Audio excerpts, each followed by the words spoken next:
अयोध्या से निकलने के बाद राम, लक्ष्मण और सीता गंगा के तट पर पहुंचे। नदी शांत थी, पर यह शांति एक सीमा थी।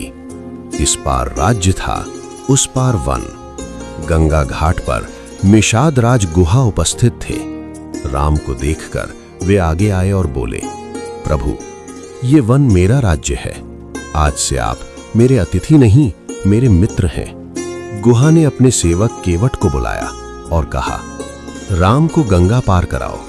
आज तुम्हारी नाव धर्म का काम करेगी। केवट आगे बढ़ा।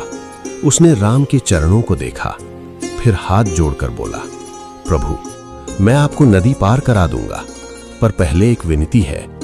मैंने सुना है आपके चरण स्पर्श से पत्थर भी स्त्री बन गया था। मेरी नाव मेरी रोजी रोटी है। अगर ये भी बदल गई तो मेरा जीवन कैसे चलेगा? ये शब्द चालाकी के नहीं, भक्ति के थे। राम मुस्कुराए, बिना कुछ कहे अपने चरण आगे बढ़ा दिए। केवट ने गंगा जल से राम के चरण धोए और राम, सीता और लक्ष्मण को नाव में बिठाया।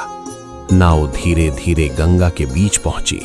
उस पार पहुंचकर राम ने केवट को कुछ देना चाहा, पर केवट पीछे हट गया।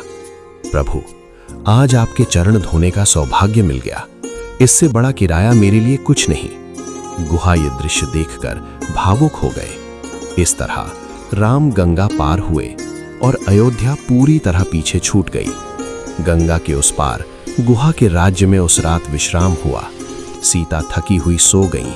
राम भूमि पर शयन हुए और लक्ष्मण पूरी रात जागते रहे। सुबह होते ही राम ने गुहा से विदा ली और कहा, अब हमें चित्रकूट चलना चाहिए।